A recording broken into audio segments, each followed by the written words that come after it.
اب رمضان کے ساتھ تو سیلفی نہیں لے سکتے ہو نا، تو رمضان کا تحفہ کیا ہے؟ کوئی تحفہ، کوئی رمضان سے چیز تو لے لو جو پورا سال یاد رمضان ملتی رہے. تھوڑا سا غور کریں نا، تو رمضان نے 3 چیزوں کا. السلام علیکم ورحمۃ اللہ وبرکاتہ. دوستو، رمضان رخصت ہونے والا ہے، اور رمضان کا تحفہ کیا ہے اس تحفے کو جانیے تاکہ آپ ایکسیپٹ کر سکیں اور اس بار رمضان ہمارے یادگار بن جائے.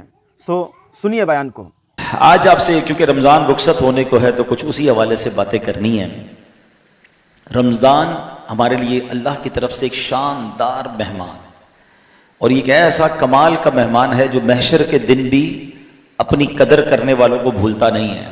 روایتوں میں مضمون ملتا ہے کہ رمضان اور قرآن اللہ کی بارگاہ میں شفاعت کریں گے.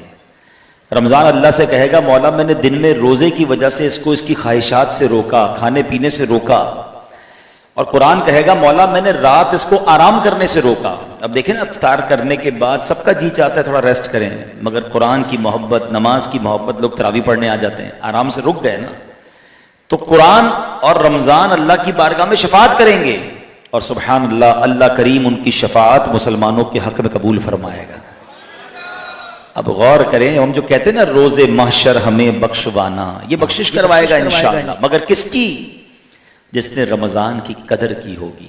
تو یہ کمال کا مہمان ہے. اب دنیا میں آپ کے گھر پر یا آپ کے پاس کوئی بڑی عظیم شخصیت آئے، کوئی بڑا مہمان آ جائے، کوئی آپ کو بڑا پیار ہو جس سے، تو آپ کیا کہتے ہیں؟ ملاقات ہو ہی گئی ہے تو کوئی تحفہ تو دے دیں، یادگار کوئی ہمارے پاس آپ کی کوئی نشانی بچ جائے.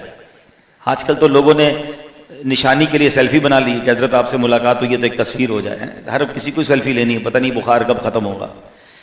بہرحال، لیکن اب رمضان کے ساتھ تو سیلفی نہیں لے سکتے ہو نا، تو رمضان کا تحفہ کیا ہے؟ کوئی تحفہ، کوئی رمضان سے چیز تو لے لو جو پورا سال یاد رمضان ملتی رہے. تھوڑا سا غور کریں نا، تو رمضان نے 3 چیزوں کا ہمیں الحمدللہ بڑا پیارا عادی بنایا. ایک روزے کا، ایک نماز کا، اور ایک قرآن کا. تلاوت قرآن ماشاءاللہ لوگوں نے کی، نمازیں پڑھی اور روزے رکھے. اچھا، اب روزے تو رمضان کے علاوہ فرض ہیں نہیں، لیکن نفلی روزے رکھنے منع بھی نہیں ہے. تو کیا ایسا نہیں ہو سکتا کہ ہم رمضان کے بعد بھی ایک تو یاد رمضان بھی ہو جائے، اور ہفتے میں ایک دن پیر والے دن روزہ رکھ لیا کریں کہ میرے آقا کی سنت ہے. نبی پاک سے پوچھا گیا حضور آپ ہر پیر کو روزہ کیوں رکھتے ہیں؟ تو فرمایا پیر والے دن میری ولادت ہوئی تھی اس لیے روزہ رکھتا ہوں. لوگ کہتے ہیں میلاد کیوں مناتے ہو؟ میرے آقا ہر ہفتے اپنا میلاد منایا کرتے تھے. آج بھی مدینہ شریف جائیے، ہر پیر اور ہر جمعرات، آج بھی مسجد نبوی شریف میں آپ کو سفرے ملیں گے، دسترخوان ملیں گے جہاں لوگ افطار کرتے ہیں. اس کا مطلب اہل مدینہ آج بھی روزہ رکھتے ہیں. تو جس کو اللہ توفیق دے ہفتے میں 2 ہفتے بعد کم از کم کچھ نہ کچھ نفلی روزے رکھتے رہیں. ویسے بھی جو یہ شش عید کے روزے ہیں شوال میں، یہ 6 روزے ضرور رکھ لیجئے گا. کہ روایتوں میں آتا ہے جو رمضان کے روزے رکھے اور 6 شوال کے روزے رکھ لے اس کو پورا سال روزے رکھنے کا ثواب ملتا ہے. عید والے دن روزہ نہیں رکھیں، اس کے بعد پورے شوال میں کبھی بھی رکھ لیں. یہ بھی مسکنسیپشن ہے کہ جناب دوسری عید کو اور اس سے لگاتار رکھنے ہیں، ایسی شرط نہیں ہے. آپ پورے شوال میں کبھی بھی رکھ لیں. سیکنڈ عید سے لوگ اس لیے رکھنا شروع کر دیتے ہیں کہ چلیں عادت بنی ہوئی ہے تو روٹین میں ہو جائیں گے. لیکن اگر کوئی نہیں رکھ سکتا، کوئی ٹریول کر رہا ہے یا کوئی اور معاملہ ہے، عید کے بعد بھی آپ کچھ دنوں بعد شروع کر سکتے ہیں. اور ایک ساتھ رکھنا بھی ضروری نہیں ہے. اس کی ایک بڑی پیاری لاجک بھی علماء نے بیان کی. اللہ کریم کی بارگاہ سے ایک نیکی کا ثواب کتنے گنا ملتا ہے؟ 10 گنا. 1 مہینے کے روزے رکھے تو کتنے مہینے کے روزے ہو گئے؟ 10 مہینے کے.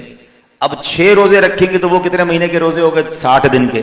تو سبحان اللہ، 36 آلموسٹ جو آپ نے روزے رکھے، اس کی برکت یہ ہے کہ اس کی برکت سے پورے 360 دن، پورے 12 مہینے روزے کا رکھنے کا ثواب مل جاتا ہے. تو شوال کے روزے ضرور رکھیے گا. تو یہ ایک تو روزے کو کنٹینیو کس طرح کرنا ہے. پھر آتے ہیں قرآن. ماشاءاللہ تلاوت تراویح میں آپ نے سنا، کچھ خوش نصیبوں نے گھروں میں بھی تلاوت کی، تراویح کے علاوہ بھی قرآن پڑھا، ویری گڈ. مگر اب کیا پلان ہے کہ رمضان کے بعد قرآن بند، اب اگلی رمضان میں دیکھیں گے. کیا ہمیں معلوم ہے کہ اگلی رمضان تک ہم زندہ رہیں گے؟ قرآن سے قریب کر گیا مجھے اور آپ کو رمضان. مزہ یہ ہے کہ اب میں پورا سال قرآن پڑھنے والا بن جاؤں نا. اور قرآن ایک ایسی چشمہ ہدایت ہے، ایک ایسی کتاب ہے جس کا ہر حرف رحمت بھرا ہے. بندہ پڑھے تو رحمتیں بارش ہونا شروع ہو جاتی ہے. رحمتوں کی بارش میں وہ نہانا شروع کر دیتا ہے، فرشتے نازل ہوتے ہیں. ایک بار حضرت اسید رضی اللہ عنہ کا واقعہ ہے. آپ تلاوت کر رہے تھے سورہ بقرہ کی، تو آپ کے گھر کے باہر آپ کا گھوڑا بندھا ہوا تھا اور بچہ کھیل رہا تھا. جیسی تلاوت شروع کی نا گھوڑا اچھلنا شروع ہو گیا. آپ کو ٹینشن ہوئی کہ یار یہ گھوڑا بچے کو نقصان نہ پہنچا دے. آپ نے تلاوت موقوف کی, گھوڑا بھی کام ڈاؤن ہو گیا, خاموش ہو گیا. آپ نے پھر تلاوت کی, پھر گھوڑا اچھلنا شروع ہو گیا. 2-3 بار ایسے ہی ہوا. جیسے ہی قرآن کی تلاوت روکتے تھے گھوڑا خاموش ہو جاتا تھا, کام ڈاؤن ہو جاتا تھا. تو 2-3 بار ایسا ہوا تو اب باہر آئے, اپنے بچے کو کہا میں اٹھا لوں کہیں بچے کو نقصان نہ پہنچ جائے. جب باہر صحن میں آئے اور اوپر آسمان کی طرف دیکھا تو پورے آسمان پہ جیسے کمکمے چراغ جل رہے ہیں, پورے آسمان. بڑا حیرت انگیز منظر تھا. صبح دربار رسالت میں حاضر ہوئے کہ حضور رات ایسا ایسا واقعہ ہوا, میں نے آسمان پر دیکھا, عجیب ایک ایسا لگ رہا تھا کہ جیسے ہماری زبان میں کہوں تو بلب اور بڑے بڑے جھومر لٹک رہے ہیں. تو نبی پاک علیہ الصلوۃ والسلام نے فرمایا جس کا مضمون ہے, اے اسید یہ فرشتے تھے جو تمہاری تلاوت سننے کے لیے زمین پر آ رہے تھے. اگر تم تلاوت جاری رکھتے تو صبح شہر والے سارے لوگ مل کر فرشتوں کا دیدار کر لیتے. تو یہ ہے قرآن. گھر میں پڑھو تو گھر میں فرشتے نازل ہوتے ہیں, کاروبار پر پڑھو تو وہاں فرشتے نازل ہوتے ہیں, لیکن قرآن پڑھنے کا ذوق ہی ختم ہو جاتا ہے. تو رمضان سے قرآن کا تحفہ لے کر جانا ہے. قرآن ایک ایک آیت زندگی بدلنے والی ہے, ایسا امپیکٹ کریٹ کرتی ہے نا قرآن کی آیتیں. کاش میں اور آپ پڑھنے والے بنے. میں آپ کو ایک واقعہ سناتا ہوں. ایک صحابی رسول نبی پاک علیہ الصلوۃ والسلام کی بارگاہ میں آئے, بالکل نئے نئے مسلمان ہوئے تھے. تو پیارے آقا علیہ الصلوۃ والسلام نے کچھ ارشاد فرمایا کہ ان کو قرآن سکھاؤ. ایک صحابی کی ڈیوٹی لگائی کہ ان کو قرآن سکھائیں. اب ذرا غور کریں, اسلام قبول کرنے کے بعد پہلا کام کیا ہوتا تھا کہ قرآن سکھایا جاتا تھا. ہمارے یہاں کوئی 20 سال کا مسلمان بیٹھا ہے, کوئی 30, کوئی 40, کوئی 50, کوئی 60 سال کا, اب تک قرآن سیکھ لیا ہے. وہاں اسلام قبول کرتے ہی جناب قرآن سکھایا جا رہا ہے, اور ہم 50 سال کے ہو گئے, ہم نے ابھی تک قرآن پڑھا ہی نہیں ہے پراپر, جس کو قرآن پڑھنا کہیں, سمجھنا کہیں, انڈرسٹینڈ کرنا کہیں. ہمارا معاملہ بڑا عجیب ہے. ہم میں سے اب تقریباً لوگ وہ ہیں جو مسلمان پتہ کیوں ہوئے ہیں کہ ماں باپ مسلمان تھے, پیدا ہوئے مسلمان گھرانے میں تو مسلمان ہو گئے. مسلمان بننے کے لیے کوئی اسٹرگل تو کی نہیں, کوشش تو کی نہیں, خود ہی خود مسلمان ہو گئے نا, اللہ نے مہربانی کی. ماں باپ مسلمان تھے, لیکن ہم نے اپنے ایمان کو اسٹرانگ کرنے کے لیے کیا کیا, ہم نے اس ایمان کو انہینس کرنے کے لیے کیا کیا. اس کو اس مثال سے سمجھیے کہ ایک بندہ ہو جس کے والد صاحب کا انتقال ہو جائے اور 1 کروڑ روپے وہ اس کے لیے ورثے میں چھوڑ کے چلے جائیں. وہ 1 کروڑ روپے تجوری میں رکھے اور بیٹھ جائے ہاتھ پہ ہاتھ رکھ کے کہ اسی سے کھاتا رہوں گا, زندگی گزاروں گا. تو عقل مند لوگ کیا کہیں گے, بھائی 2, 5, 10 سال میں ختم ہو جائیں گے یہ پیسے, بہتر یہ کہ اس پیسے کو کہیں کاروبار میں لگاؤ, پیسے بڑھاؤ. دنیا میں سمجھ آ رہا ہے. میں اور آپ ورثے میں مسلمان بن گئے. ایمان بڑھانے کے لیے کیا کیا, ایمان مضبوط کرنے کے لیے کیا کیا. یعنی ہم تو تجوری میں ایمان رکھ کے بیٹھے تھے کہ بس ہے نا مسلمان. بھائی مسلمان ہونے کے بعد ہم نے اور ایمان کے لیے کیا سیکھا کہ بھائی کن چیزوں سے ایمان مضبوط ہوتا ہے, قرآن کیا کہتا ہے, حدیث کیا کہتی ہے. کتنی حدیثیں ہیں نبی پاک کی کہ تم میں سے کوئی اس وقت تک کامل مومن نہیں ہو سکتا. یہ پورا ایک چیپٹر ہے, ایک بار نہیں, جگہ جگہ نبی پاک نے فرمایا کہ مومن ہونے کے لیے ضروری ہے, مومن ہونے کے لیے یہ ضروری ہے, کامل مومن یہ ہوتا ہے. کبھی کوشش کی کہ ہم علماء سے پوچھیں کہ حضرت میرا ایمان مضبوط رہے, میں پکا مسلمان بن جاؤں. مسلمان تو بن گیا, ماں ابا نے بنا دیا, میں کیسے اپنے طور پہ اسلام اپنے ایمان کو مضبوط کر سکتا ہوں. قرآن پاک کی ایک آیت ہے جس کا جز ہے یا ایھا الذین آمنوا آمنوا, اے ایمان والو ایمان رکھو. اب یہ علماء نے بحث کی کہ ایمان والے تو ہیں, پھر یہ آگے پھر آمنو کیوں کہا گیا. اس کا مطلب یہ کہ کلمہ تو پڑھ لیا, اب اس کے تقاضے بھی پورے کرو, ایمان کو مضبوط کرو. اصل میں ایمان مضبوط نہ ہونے کی وجہ سے نقصان پتہ کیا ہو رہا ہے. مسلمان تو ہیں مگر کیوں مسلمان ہیں, ایمان کی شرائط کیا ہیں, کن چیزوں کے بارے میں ہم نے جناب بات نہیں کرنی ورنہ ایمان سے باہر ہو سکتے ہیں, کون کون سے عقائد مضبوط ہونے چاہیے, پڑھا ہی نہیں, سیکھا ہی نہیں. اور اس کی وجہ سے نقصان کیا ہو رہا ہے کہ آج ایک سوشل میڈیا پر ویڈیو ہو جائے نا ہم کنفیوز ہو جاتے ہیں, یار پتہ نہیں ہم صحیح ہیں کہ نہیں ہیں, پتہ نہیں ہمارا یہ عقیدہ ٹھیک ہے کہ نہیں, کیونکہ اپنا عقیدہ خود تو پڑھا نہیں ہے. سوشل میڈیا پہ خبر آ گئی تو ہم ٹینشن میں آ گئے. بھائی پہلے آپ اتنے مضبوط ہونے چاہیے تھے. مثال کے طور پہ آپ کو کوئی کہے کہ آپ مثال کے طور پہ بہادر آباد میں رہتے ہیں اور آپ کے بارے میں کوئی ویڈیو بنا دے کہ بھائی یہ بندہ ڈیفینس میں رہتا ہے, تو آپ کیا کریں گے, ہنسنا شروع کر دیں گے, بے وقوف کو پتہ ہی نہیں ہے میں کدھر رہتا ہوں, کیونکہ آپ کو 100% شیور ہے نا کہاں رہتے ہیں. ٹھیک ہے, آپ 3 بھائی بہن ہیں, کوئی آ کر کہ اس کے 15 بھائی بہن ہیں, آپ پھر ہنسنا شروع کر دیں گے, بے وقوف آدمی, اس کو کیا پتا ہم 3 ہیں, غلط بات کر رہا ہے, بند کرو, بیکار آدمی ہے. Because you are dead sure, you know about yourself. اسی طرح مجھے اپنے ایمان کے بارے میں پتا ہونا چاہیے تھا, اپنے عقائد کے بارے میں پتا ہونا چاہیے تھا. کوئی آ کے بات کرے, بندہ بولے بے وقوف آدمی, اس کو پتا کیا ہمارا عقیدہ کیا ہے, ہمارا دین کیا کہتا ہے, قرآن کیا کہتا ہے, حدیث کیا کہتا ہے, پتا کچھ نہیں ہمیں, نہ ہم نے اس کو سمجھنے اور سیکھنے کی کوشش کی. اور سارا دن کنفیوز. ہمیں لوگ ویڈیو بھیج رہے ہوتے ہیں, حضرت اس کے بارے میں بتائیں. یار آپ کو یہ بھی نہیں پتا صدیوں سے مسلمان کس طرح وتر کی نماز پڑھ رہے ہیں, ایک ویڈیو آ جائے سارے کنفیوز, پتہ نہیں ہم وتر صحیح پڑھ رہے ہیں نہیں پڑھ رہے. بھائی حدیثیں بہت ساری ہیں, روایتیں بہت ساری ہیں, مگر علماء نے اس میں صحیح احادیث نکالی, اس سے مسائل کا استنباط کیا, پورا فقہ ڈیولپ کیا. فقہ حنفی پر ہم عمل کرنے والے ہیں, تو ایسا تھوڑی ہے کہ فقہ شافعی والوں کے پاس دلائل نہیں ہیں, فقہ حنبلی والوں کے پاس دلائل نہیں ہیں, فقہ مالکی سب کے پاس دلائل ہیں, حدیثیں ہیں, آیتیں ہیں, روایتیں ہیں. انہوں نے اپنے طور پر اپنے فقہ کو مرتب کیا. ہمارے امام جو ان سب سے افضل امام ہیں, امام اعظم ابو حنیفہ نے فقہ کو مرتب کیا. دنیا بھر میں کروڑوں لوگ حنفی ہوئے, لاکھوں علماء ان کے مقلد ہوئے, اور آج جناب کوئی ایک چھوٹا سا کلپ آتا ہے, ہمارے لوگ پریشان ہو جاتے ہیں, یار یہ بھی تو روایت ہے, یہ بھی تو حدیث ہے, ہم ٹھیک کر رہے ہیں غلط کر رہے ہیں, اتنے کمزور ہو یار. تو یہ وہی والی بات ہے کہ دین سیکھنے کا ٹائم نہیں, قرآن پڑھنے کا ٹائم نہیں, حدیث سیکھنے کا ٹائم نہیں. دنیا بھر کی پوسٹیں پڑھ رہے ہوں گے, روزانہ کتنے گھنٹے موبائل پر گزرتے ہیں یار. روز کی 3-4 آیتیں ہی پڑھ لیتے, تو آج میں یہ کہہ رہا ہوتا تو آپ ہاتھ اٹھاتے, حضرت پورا قرآن پڑھ لیا ہم نے تفسیر کے ساتھ, 3 بار پڑھ لیا ہے. پڑھ لیا تو سبحان اللہ, بہت اچھی بات ہے, ضروری تھا پڑھنا. اور جس نے نہیں پڑھا وہ سوچے کہ میں اپنے ساتھ کر کے آ رہا ہوں, اب تو مرنے کا ٹائم آ گیا, کتنا جیئیں گے, کیا بغیر قرآن سیکھے دنیا سے جائیں گے؟ نبی پاک کے پاس صحابی آئے, پیارے آقا نے سب سے پہلے حکم کیا دیا, قرآن سکھاؤ. اب قرآن کی کلاس لگی, آئے ہائے, پڑھانے والے صحابی رسول ہوں تو سورہ زلزال انہوں نے اس کی تعلیم دی. آئے ہائے, قرآن کی یہ سورت ضرور پڑھیے گا. آج کل زلزلہ آیا ہوا ہے نا تھائی لینڈ کی طرف, لوگ ویڈیوز دیکھ رہے ہیں, شیئر کر رہے ہیں, کتنا خوفناک زلزلہ ہے, 7.7 میگنیٹیوڈ, جتنے مسلمان اس میں شہید ہوئے, اللہ سب کی مغفرت فرمائے. مگر آپ کو پتا ہے کہ ایسا ارتھ کویک آئے گا جیسا پہلے کبھی نہیں آیا ہوگا. اذا زلزلت الارض زلزالها واخرجت الارض اثقالها, زمین اپنے خزانے باہر نکال دے گی. ایسا زلزلہ ہوگا دنیا میں کوئی عمارت باقی نہیں رہے گی, کوئی پہاڑ باقی نہیں رہے گا, ریزہ ریزہ ہو جائیں گے پہاڑ. زمین اپنے خزانے باہر نکال دے گی, اور انسان دیکھے گا کہ سونے, چاندی, جواہرات, یہ سارے خزانے باہر ہیں, اور میں انہی کے لیے لڑتا تھا, انہی کے لیے چوری, انہی کے لیے چیٹنگ, انہی کے لیے ڈاکے, یہ تو سب بات پڑے ہوئے ہیں. مگر کسی کو خزانوں میں انٹرسٹ نہیں ہوگا, کیونکہ خوف ہوگا, بھگدڑ ہوگی, اور حساب کتاب ہوگا. پڑھے تو صحیح قرآن, سمجھے, ہل جاتا ہے آدمی. اس طرح اللہ نے قرآن کے اندر جو ہے وہ قیامت کو بیان کیا, محشر کو بیان کیا, جنت کو بیان کیا, دوزخ کو بیان کیا, اپنے پیاروں کے واقعات بیان کیے, قوموں پر عذاب کیوں آئے بیان کیے. خدا کی قسم قرآن جس دن سمجھ آ گیا نا, آپ قرآن کے اندر ایسے گم ہو جاؤ گے, امام صاحب تلاوت کریں گے, آپ کا جی نہیں چاہے گا امام صاحب رکوع میں جائیں. مگر ادھر تو تراویح ہو رہی ہوتی ہے, ہمارے دماغ میں حساب کتاب چل رہا ہوتا ہے, کیونکہ کبھی پڑھا ہی نہیں نا قرآن. ورنہ قرآن سے پیاری کتاب کون سی ہے.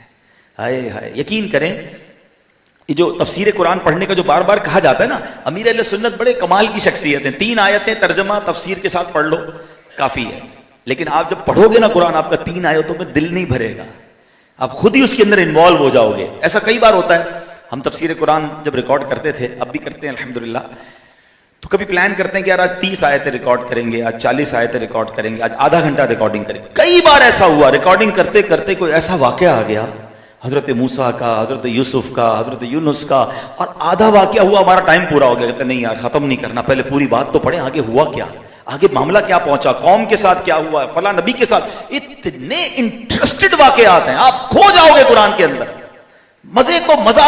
اچھا ایسا کئی بار, جو پڑھتے تفسیر میری بات کو ایگری کریں گے, ایسا کئی بار, 20 بار کہوں تو غلط نہیں ہوگا کہ آپ کسی مسئلے میں پھنسے ہوئے ہیں, آپ کو کوئی ٹینشن ہے, آپ کو کوئی سولوشن نہیں مل رہا, آپ قرآن کھول کے تفسیر پڑھنا شروع کریں, وہی آیت سامنے آئے گی جو آپ کے مسئلے کا حل ہوگا.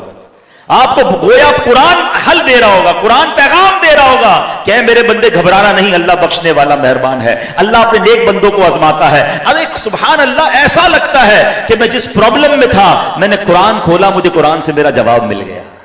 مگر یہ جب ہوگا نا جب قرآن کھولیں گے, یہ جب ہوگا نا جب قرآن پڑھیں گے. رمضان جا رہا ہے, پلیز آپ مت قرآن سے دور ہو جانا, اس سے دوستی کر لو.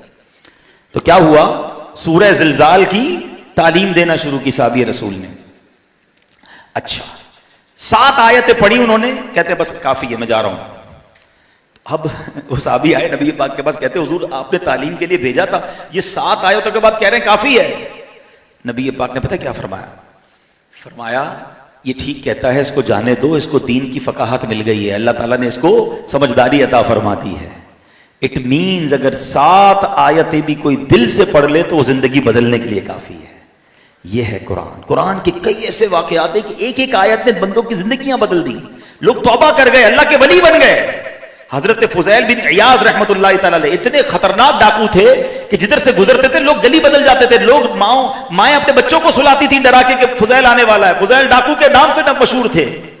ایک قرآن کی آیت کہیں سے کانوں میں اس تلاوت گئی اور اس کا مفہوم کیا تھا کہ کیا لوگوں کے لیے اب یہ وقت نہیں آیا کہ اللہ کی طرف دل جھک جائیں ان کے؟ بس وہ ادھر لگی دل پہ، کہتے ہیں یا اللہ وقت آ گیا ہے، اے اللہ میں جھک گیا، میں نے مان لیا، اے اللہ میں توبہ کرتا ہوں. ڈکیتی سے توبہ کی، لوگوں کے مال واپس کیے، ایسی سچی توبہ کی کہ اللہ نے ولایت کا تاج سر پر سجا دیا. پھر ایک وقت ایسا آیا، اسی فضیل بن عیاض کے بارے میں آتا ہے رحمت اللہ تعالی علیہ کہ وقت کا بادشاہ آپ کے دربار کے باہر کھڑا ہو کے کہتا ہے حضور ملاقات کے لیے وقت دے دیجئے. ایک وقت وہ تھا کہ لوگ ڈر کے بھاگتے تھے. یہ ہے اللہ پاک کی طرف سے عزت کہ اگر بندہ سچی توبہ کرے تو اللہ کدھر پہنچا دیتا ہے. اب یہاں میں ایک اور بات آپ کو بتاؤں، میں جب بھی ان اولیاء کرام کے واقعات پڑھتا ہوں نا، جیسے حضرت بشر حافی ہیں، وہ شراب پیتے تھے، حضرت حبیب اعجمی ہیں، سود کا کام تھا، مگر یہ توبہ کرتے گئے اور اللہ نے کہاں پہنچا دی. سچی توبہ تھی نا. تو ان واقعات سے ایک ڈھارس پتہ کیا ملتی ہے کہ میرا رب چاہے نا تو ہم جیسے گناہگار کو بھی اپنا ولی بنا سکتا ہے. ہمیں اپنی دعاؤں میں ولایت بھی مانگنی چاہیے. امیر اہل سنت کی اشعار میں یہ انداز ملتا ہے، ورنہ نارملی کوئی بندہ نہیں، نارملی لوگ دعا نہیں کرتے ہوتے یا اللہ مجھے اپنا ولی بنا لے. ہمیں واقعی شرم آتی ہے کہتے ہوئے، یار میرے جیسا گناہگار، میرے جیسا بدکار، میں جناب اتنا اللہ کا نافرمان، میں کیسے ولی بن سکتا ہوں؟ لیکن میرا رب تو بنا سکتا ہے نا. ہم گناہگار ہیں، وہ تو کریم ہے نا، وہ سچی توبہ عطا کر کر جب اتنے بڑے بڑے مجرموں کو ولی بنا سکتا ہے تو میں بھی تو مانگوں تو صحیح اس سے. ولی کیا ہوتا ہے؟ ولی ہوتا ہے اللہ کا دوست. تو آئے آج 29ویں شب ہے، امیر علیہ سنت کے اس شعر میں جو آپ نے دعا مانگی ہم بھی مانگ لیتے ہیں، کیا پتہ کسی کی آمین کے صدقے ہمارے حق میں بھی یہ دعا قبول ہو جائے.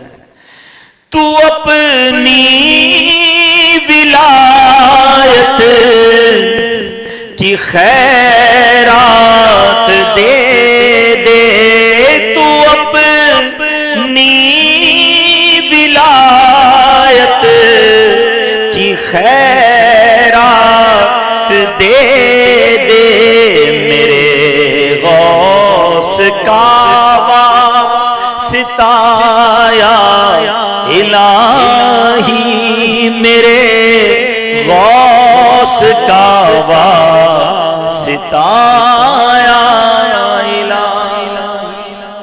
کیسے کیسے لوگ بدلے. ایک واقعہ سنیے، حضرت ابو ہاشم رحمت اللہ تعالی کہتے ایک بار سفر پہ جا رہا تھا تو ایک کشتی میں بیٹھا، اس میں ایک بندہ بھی تھا، اس کے ساتھ ایک عورت بھی تھی. وہ عورت جو ہے اس کی یوں سمجھے کنیز تھی، تو اس نے عورت کو کہا کہ ذرا گانا سناؤ. عورت نے کشتی میں گانا شروع کر دیا. اب کیا ہوا، تھوڑا اور آگے گئے تو عورت سے وہ کہتے ہیں کہ ایسا کرو کہ شراب بھی پلاؤ. اس نے شراب پلانا شروع کر دی. اللہ کے نیک بندے کشتی میں موجود ہیں. اب یہاں تھوڑا سا میں بریک کرتا ہوں.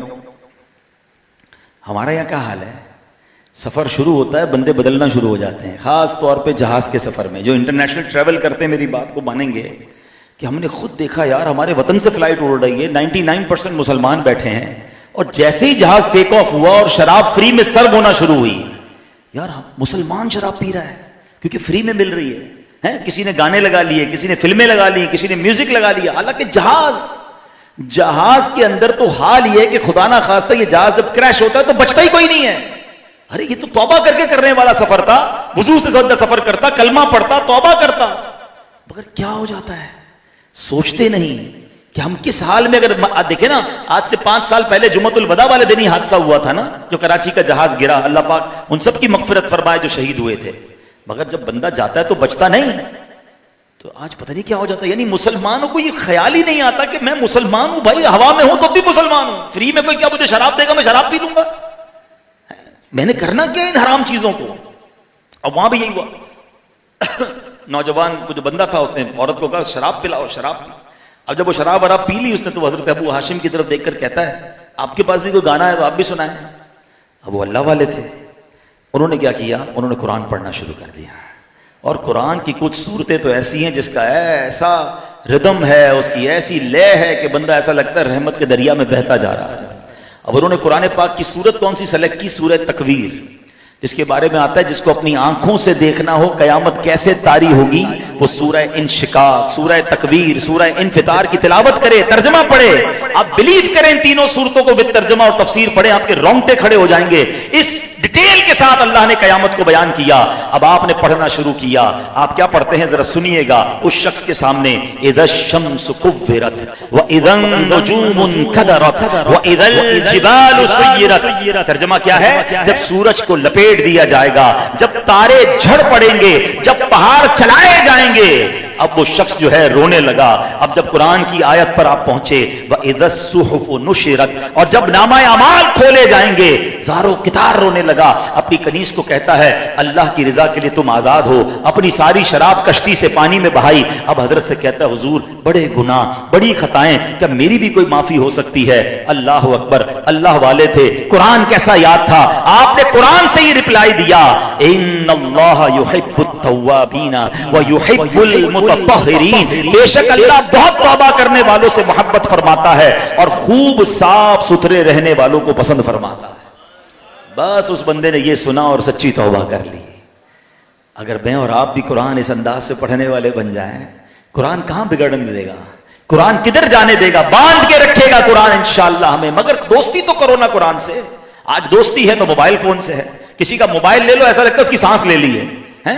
مسجد میں اگر لگاتے نا جیمر کہ جناب جو مسجد میں آئے گا اس کا موبائل نہیں چلے گا، آدھے ہو جائیں گے، یعنی بھائی آدھا گھنٹہ بیان میں موبائل کے بغیر کیسے جائیں گے؟ یعنی موبائل ایسا لگتا ہے ہمارا کوئی آکسیجن لے لیتا ہے۔ یہ جتنے سافٹ ویئر آپ اور میں روز سینکڑوں بار آن کرتے ہیں نا، جب قبر میں جائیں گے تو سارے آف لائن ہو جائیں گے۔ ہو سکتا ہے کچھ دوست ڈھونڈنے کو بھی نکلیں کہ یار 2 دن ہو گئے واٹس ایپ آن لائن نہیں ہو رہا، فیس بک پہ کوئی پوسٹ نہیں ڈالی ہے، not on line from last 2-3 days، check تو کرو بندہ کدھر گیا، یہ تو ہر وقت آن لائن ہوتا تھا۔ تو تھوڑے 2-3 دن بعد جواب ملے گا بندہ ہی آف لائن ہو گیا ہے، بندہ قبر میں چلا گیا اس لیے آن لائن نہیں ہو رہا۔ جب میں اور آپ قبر میں جائیں گے نا سارے سافٹ ویئر آف لائن، مگر آپ کو پتا ہے قرآن قبر میں بھی آن لائن ہوگا۔ میں نہیں کہہ رہا، حدیث پاک کا مضمون ہے، جو روزانہ رات کو سورہ ملک پڑھ لے، یہ سورہ ملک اسے عذاب قبر سے بچائے گی، قبر میں آ کر وہ صورت بچائے گی۔ قرآن محشر کے دن کیسے آن لائن ہوگا؟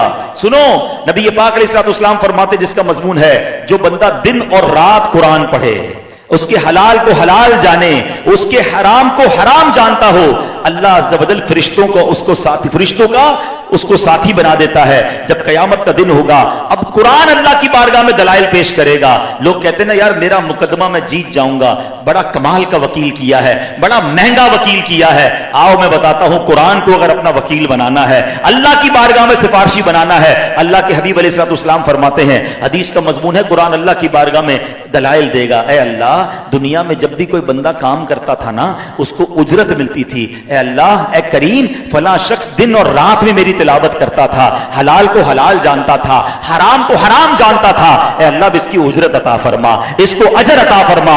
اللہ کریم بندے کو کرامت کا لباس پہنائے گا، تاج شاہی پہنائے گا، بندے سے نہیں پوچھے گا، اللہ قرآن سے پوچھے گا، حل ردیتا، اے قرآن تو راضی ہے؟ قرآن کہے گا مولا کچھ اور بھی عطا فرما دے، اے اللہ اس بندے کو اور عطا فرما۔ سبحان اللہ، اب اس بندے کو بادشاہت، اور فرمایا اس بندے کو بادشاہت کے ساتھ جنت عطا کر دی جائے گی۔ اللہ قرآن سے پوچھے گا حل ردیتا، اے قرآن اب تو راضی ہے؟ قرآن کہے گا ہاں میرے مولا اب میں راضی۔ مبارک ہو اسے جو صبح و شام قرآن پڑھتے ہیں۔ نیت کر لو نا، یہ حدیث سن لی نا کہ روزانہ دیکھیں ہم آفس جاتے ہیں، اسکول جاتے ہیں، کاروبار پہ جاتے ہیں، نارملی ہم شاور لے کر جاتے ہیں، وضو ہوتا ہے، ٹھیک ہے نا، اور نہیں ہے تو چلیں آج سے کرنا شروع کر دیں، اور کچھ نہ کچھ جاتے جاتے قرآن کھول لیں۔ اللہ توفیق دے تو سورہ یاسین پڑھ لیں، 4-6 آیتیں پڑھ لیں، 10 آیتیں پڑھ لیں، اور قرآن کو چومیں۔ مجھے اچھی طرح یاد ہے ہمارے نگران شورا نے ایک بڑا کمال کا کام کیا۔ ایک بہت بڑی شخصیت دوسرے ملک میں رہتے، ان سے پوچھا آپ قرآن روز پڑھتے ہیں؟ کہتے نہیں۔ تو آئی صاحب نے ان کو کہا ایسا کریں روز آفس پہ جایا کریں نا، صبح صبح شاور تو لیتے ہیں کہاں، بالکل، تو کہا جاتے تھے قرآن کو چوم کے جایا کریں۔ اچھا میں سوچنے لگا یار قرآن پڑھنے کا کہا نہیں، صرف چومنے کا کہا۔ تھوڑے دنوں بعد اس شخصیت نے بتایا، کہا یار آپ نے کمال کا فارمولہ دیا، میں 3-4 دن تو چوم کے گیا، پھر سوچا یار بغیر پڑھے جا رہا ہوں، تو اب میں روز کچھ نہ کچھ پڑھنے لگ گیا۔ قرآن کی اپنی اٹریکشن ہے، آپ قرآن کو ہاتھ تو لگاؤ، قرآن کو دوستی تو کرو نا، چلے آپ 2-3 آیتوں سے صبح کریں. حدیث میں کیا فرمایا؟ دن اور رات میں قرآن پڑھنے والا قرآن وکیل بن جائے گا, قرآن اللہ سے بخشش کروائے گا. اور سبحان اللہ رات کو سورہ ملک پڑھ لیا کریں. اگر میں اور آپ یہ فارمولا بنا لینا کہ میں دن میں آفس, کاروبار, گھر سے نکلنے سے پہلے کچھ نہ کچھ قرآن پڑھوں گا اور رات سونے سے پہلے کچھ نہ کچھ قرآن پڑھوں گا, انشاءاللہ قرآن سے دوستی ہو جائے گی. اور پھر قرآن کو سمجھنا شروع کریں. تلاوت اپنی جگہ, انڈرسٹینڈنگ آف قرآن, ایک ایک آیت میں خزانے ہیں, ایک ایک آیت میں کیا کیا نہیں ہے. میں نے ایک بڑی پیاری بات پڑھی سوشل میڈیا پہ, کسی نے لکھا, بڑی پیاری بات لگی مجھے. اچھی باتیں اچھی ہوتی ہیں لیکن لوگ الٹی سیدھی باتیں بھی پڑھ رہے ہوتے ہیں. اس نے لکھا کہ جناب دنیا میں ایسی بہت ساری چیزیں ہیں جس کا نام لو تو منہ میں پانی آ جاتا ہے, یعنی اس کے نام میں امپیکٹ ہے, آپ کی باڈی پر وہ امپیکٹ کر رہا ہوتا ہے. فرمایا جب دنیا کی چیزوں کے نام میں اتنا امپیکٹ ہے تو جو اللہ اللہ اللہ کرتا رہے, تلاوت قرآن کرے, بے شک وہ پڑھتا رہے گا, اس کے دل میں نور داخل ہو جائے گا. صرف نام الہی میں کیا کیا امپیکٹ موجود ہے اور کیا کیا برکتیں ملتی ہیں. اور پھر جو انڈرسٹینڈ کرے, آپ اگر ڈیپتھ آف قرآن سمجھنا چاہیں نا تو قرآن سے پوچھیں. قرآن کہتا ہے اگر ہم اس قرآن کو کسی پہاڑ پر نازل کرتے تو پہاڑ خشیت الہی کی وجہ سے ریزہ ریزہ ہو جاتا. پھر کون سی جگہ باقی بچی؟ نبی پاک کے دل اقدس کو اللہ نے یہ طاقت دی اور سینہ مصطفیٰ پر قرآن کو نازل کیا گیا. قرآن کی اپنی ہیبت ہے, قرآن کی اپنی طاقت ہے. 2, 4, 6 آیتیں پڑھ کر سمجھنے لگو گے, آپ فیل کریں گے کہ اندر کچھ داخل ہو رہا ہے, نور داخل ہو رہا ہے, برکتیں مل رہی ہیں. تو چلے پہلی نیت یہ ہو گئی کہ رمضان کا تحفہ کیا لینا ہے کہ انشاءاللہ روز قرآن پڑھیں گے انشاءاللہ. اب دوسرا تحفہ قرآن رمضان کا, جو ماشاءاللہ 5 وقت ہم نے نماز پڑھی ہے. میں نمازیوں سے بات کر رہا ہوں, ماشاءاللہ مجھے بہت حسن ظن ہے کہ آپ میں سے کسی کی رمضان میں کوئی نماز قضا نہیں ہوئی ہوگی ماشاءاللہ. اب میرا سوال یہ ہے کہ نماز جیسے ہی رمضان جاتا ہے تو نماز قضا کیوں ہونا شروع ہو جاتی ہیں؟ یعنی ہم زبان سے نہیں کہہ رہے, میرا جملہ سخت ہے لیکن میں کہتا بھی اسی لیے ہوں, ہر جگہ ہی روزانہ بیان میں جملہ سب جگہ کہہ رہا ہوں کہ شاید کسی کے دل پہ چوٹ لگ جائے. اور ماشاءاللہ مجھے کچھ فیڈ بیک بھی آیا ایسا کہ لوگ سمجھ رہے ہیں, تھوڑا سخت جملہ ہے. ہم کہتے نہیں ہیں زبان سے لیکن پریکٹیکلی یہ میسج نہیں جا رہا کہ اے اللہ جب تک شیطان بند ہے نا, جب تک ہم نے تیری ماننی ہے, اور جیسے ہی شیطان چھوٹ جائے گا ہم نے پھر شیطان کی ماننی, تیری نہیں ماننی. کیسی بے وفائی ہے یہ, ہے نا غلط بات. آپ میں سے ہو سکتا ہے کوئی کہے بھائی ایسا کون کہتا ہے, کوئی بھی نہیں کہتا, بالکل کوئی زبان سے نہیں کہتا, مگر پریکٹیکلی یہ نہیں کہہ رہا ہوتا. مثال دیتا ہوں, کل ستار مسجد میں انشاءاللہ مغرب کی نماز میں نمازی زبردست ہوں گے انشاءاللہ, اور اگر مغرب کے بعد اعلان ہو جائے کہ چاند نظر آ گیا ہے, عشاء میں لوگ آئیں گے اترے؟ نارملی نہیں آتے. یار ایسا کیا ہو گیا کہ چاند دکھا اور میری عشاء ختم, میرا مسجد سے تعلق ہی ختم. اچھا عید والے دن کیا ہوتا ہے؟ عید کے دن عید کی نماز پڑھنا کیا ہے؟ واجب. کیا ہے؟ ذرا بل کے دہرائیے کیا ہے؟ اور فرض فجر کی نماز پڑھنا کیا ہے؟ فرض کی اہمیت زیادہ یا واجب کی اہمیت زیادہ؟ مگر لاکھوں لوگوں کی عید والے دن فجر کی نماز قضا ہوتی ہے. یعنی کمال ہے یار, ایک دن پہلے یہ وہی بندہ تھا جو پوری رمضان فجر پڑھتا رہا اور عید والے دن فجر قضا ہو گئی. یعنی پہلے دن ہی شیطان مجھ سے کھیل گیا اور میں شیطان کی باتوں میں آ گیا. اس سے بڑی بے وفائی کیا ہے کہ میرے رب نے پورا مہینہ مجھ پر رحمتیں برسائیں. ارے ہمیں مقابلے کے لیے تیار کیا گیا ہے. آؤ میں بتاتا ہوں قرآن کیا کہتا ہے. قرآن سے دوستی لگاتے ہیں نا, اور معاف کیجیے گا شیطان سے جو لوگ دوستی لگاتے ہیں, جو معاذ اللہ شیطان کی بات میں آ جاتے ہیں, آج سنو اللہ کا پیارا کلام ہمیں کیا کہتا ہے. شیطان سے دور رہیے. اللہ فرماتا ان الشیطان لکم عدو فاتخذوہ عدوا, بے شک شیطان تمہارا دشمن ہے, تم بھی اسے دشمن سمجھو. دشمنی کرنی ہے اس سے. اللہ سے دوستی کے لیے شیطان سے دشمنی کرنی ہوگی. یہ نہیں ہو سکتا کہ شیطان سے بھی دوستی اللہ سے بھی دوستی, یہ نہیں ہو سکتا. یا تو شیطان کا کوئی دوست ہے یا رحمان کا کوئی دوست ہے. فیصلہ آپ کریں میں کس کا دوست ہوں. پتہ نہیں کیا ہو جاتا ہے لوگوں کو, چاند نظر آتا ہے اور جناب ایسے غائب ہوتے ہیں. ایسا مت کرو, بلکہ شیطان ایسا لگتا ہے مسلمانوں کے کان پکڑ لیتا ہے, جدھر لے کے چل رہا ہے ادھر بندہ جا رہا ہے. اور یہ عید کے 3 دن بڑے امپورٹنٹ ہیں پیارے اسلامی بھائیوں, یاد رکھیے گا. جیسے ہی چاند نظر آئے گا شیطان رہا ہوگا نا, اپنی پوری فوج کے ساتھ مسلمانوں پر حملہ کرتا ہے کہ 3 دن میں ان کی ساری رحمت, ان کے اوپر جو ساری جو ہے نا وہ عبادت کے جو نور ہے اور جو دل میں روحانیت ہے سب برباد کر دو. اور ہو جاتا ہے ایسا. 3 دن تک نظر ہی نہیں آتا کوئی مسجد میں. اور یہ 3 دن میں جو میں آپ کو فارمولا بتا رہا ہوں, جس نے نیت کی ہے نا میں نماز نہیں چھوڑوں گا, وہ لازم سمجھ لے کہ میں نے 3 دن ساری نمازیں باجماعت پڑھنی ہے. اور جو یہ کر گیا نا, یہ طوفان آئے گا, یاد رکھنا, ایک طوفان آتا ہے, جو اس طوفان سے بچ کر گزر گیا اب انشاءاللہ کنٹینیو ہو جائے گا, کیونکہ اس نے عید کے دن پڑھ لیے نا, بعد میں تو ویسے ہی لائف روٹین میں آ جائے گی, لوگ جاب پہ چلے جائیں گے, کاروبار شروع ہو جائیں گے, اسکول کالج شروع ہو جائیں گے, ایوری بڈی بیکم ان روٹین. لیکن جو 3 دن نماز قضا کر گیا نا, پھر ہوتا کیا, اس کی ہمت ہی نہیں ہوتی. شیطان کہتا اب 3 دن تو نہیں پڑھی, بعد میں پڑھ لیں گے, اگلے جمعے سے پڑھیں گے. اس کی روٹین بریک اپ ہو جاتی ہے. بریک اپ نہیں ہونے دینا. آپ نے یہ ٹھان لینی ہے کہ اس بار شیطان تجھے جتنا زور لگانا ہے لگا لے, عید کے دنوں میں بھی میری ایک بھی نماز قضا نہیں ہوگی. ایک بزرگ کا واقعہ سناتا ہوں. ایک نیک شخص کی شیطان سے ملاقات ہوئی. بندہ بڑا عقل مند تھا. شیطان سے کہتا ہے کہ اے ابلیس یہ بتا میں تیرے جیسا کب بن سکتا ہوں. شیطان کہتا ہے یہ کون آ گیا جو میرے جیسا بننا چاہتا ہے. تو بہر بس اس نے ایک آدمی نے کہا مجھے یہ پسند ہے, تم سوال کا جواب دو, میں اگر تیرے جیسا بننا چاہوں تو کیسے بن سکتا ہوں.